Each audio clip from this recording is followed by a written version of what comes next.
जानकारी के लिए आगे बढ़ते हैं। शकरबाग से लाए गए शेर के जोड़े का क्वारंटीन पीरियड पूरा हो गया है और आज शेर के जोड़े को डिस्प्ले एनक्लोजर में रिलीज किया जाएगा।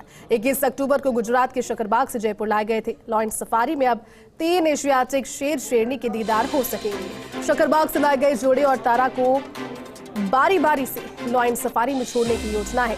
ब्रीडिंग के लिए भी नई जोड़ी से लगा रखी है एनबीपी प्रशासन ने उम्मीद कितनी फुलफिल होती है, क्योंकि माहौल बिल्कुल वैसा बनाया जा रहा है जिससे एशियाटिक शेर शेरनी जिनके दीदार राजस्थान में दुर्लभ हो चुके हैं वो दीदार एक बार फिर से हो। खासतौर पर जो लॉयन सफारी शुरू हो रही है, लॉयन सफारी में अब 3 एशियाटिक शेर शेरनी लोगों को नजर आएंगे, अटखेलियां करते हुए, शिकार करते हुए और बिल्कुल अपने अंदाज में जिस तरह से एक शेर नजर आता है, एशियाटिक शेर जिसे लोग देखना बहुत पसंद करते हैं। लोगों की जिज्ञासा होती है, छोटे बच्चों से लेकर बड़ों तक हर कोई इस चीज को लेकर के बहुत ज्यादा लालायित होता है कि कभी कभार सेफली उन्हें शेर के दर्शन हो, दिख जाए। और खासतौर पर जब सफारी होती है उसमें एक दीदार भी बहुत महत्वपूर्ण। हमारे साथ में एसोसिएट एडिटर निर्मल तिवारी जी जुड़ गए। निर्मल जी, 21 अक्टूबर को गुजरात से जो शकरबाग लॉयन सफारी के लिए जोड़ा लाया गया था उसके दीदार अब संभवतः हो पाएंगे, क्योंकि जो पीरियड है क्वारंटीन का वो पूरा हो गया है। खासतौर पर वो लोग जो कि शेर की बातें सिर्फ कहानी किताबों में सुना करते थे, अब देख पाएंगे राजस्थान में भी। क्या जानकारी? और निश्चित तौर पर देखिए, लॉयन सफारी तो जैसी पहले से भी चल रही थी, लेकिन पिछले दिनों जिस तरह से जोधपुर से लाए शेर जीएस की मौत हो गई थी, उसके बाद लॉयन सफारी पे जरूर संकट के बादल मंडरा रहे थे।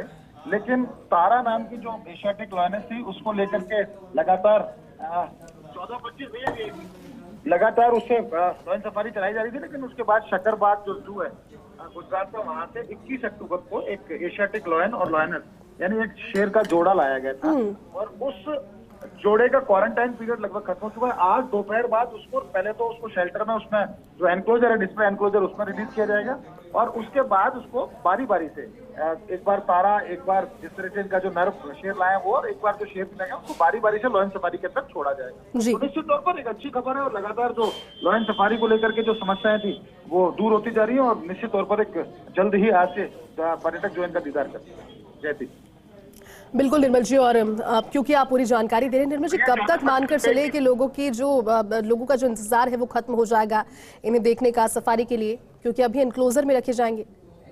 देखिए, क्योंकि डिस्प्ले एनक्लोजर में इनको रखा जाता है और उसके बाद से लगातार इनको बारी बारी से लॉयन सफारी में छोड़ा जाता है, क्योंकि लॉयन सफारी में एक बार में एक ही शेर या शेरनी को छोड़ा जाता है। अब इनके पास 3 इस तरह के शेर शेरनी हैं जिनको लॉयन सफारी में बारी बारी से छोड़ा जाएगा, जिसमें शकरबाग का ये जोड़ा भी है। तो आज से इनको डिस्प्ले में रखा जाएगा। पर्यटक जो वहाँ पहुंचेंगे इनके एशियाटिक लॉयन और लॉयनेस के आंख से दीदार कर सकेंगे और उम्मीद ये भी की जा रही है अगर ये ब्रीडिंग करेंगे तो निश्चित तौर पर एक ब्रीडिंग सेंटर के तौर पर वैसे भी नारगढ़ बायोलॉजिकल पार्क उभर कर सामने आ रहा है। तो अगर ये ब्रीडिंग करते हैं तो निश्चित तौर पर इनकी संख्या भी बढ़ेगी और वन विभाग की कोशिश यही है, खासकर जो डीसीएफ संग्राम सिंह और उनके नेतृत्व में पूरी टीम इस बात की लगी हुई है कि लगातार ये यहाँ पर ब्रीडिंग करें और ब्रीडिंग करें तो अगर इनकी संख्या यहाँ पर बढ़ती है तो निश्चित तौर पर राजस्थान के लिए बेहतर भी होगा और यहाँ के जो wild life city wild life tourism की जहाँ तक हम बात कर रहे हैं उसकी बेहतरीन से इससे बढ़िया कुछ हो भी नहीं सकता। तो निश्चित तौर पर उम्मीद की जानी चाहिए कि सब कुछ ठीक रहे और आज से इनको डिस्प्ले में, जैसे ही इनको शाम को एनक्लोजर में छोड़ा जाएगा उसके बाद लगातार कोशिश यही रहेगी कि लॉयन सफारी के मार्फत पर्यटकों के सामने इनके दीदार कर सकें पर्यटक और यहाँ का फ्लोरा और फौना देख सकें। बिल्कुल निर्मल जी, बहुत बहुत शुक्रिया आपका हमारे साथ जुड़ने के लिए, इस पूरी बातचीत के लिए।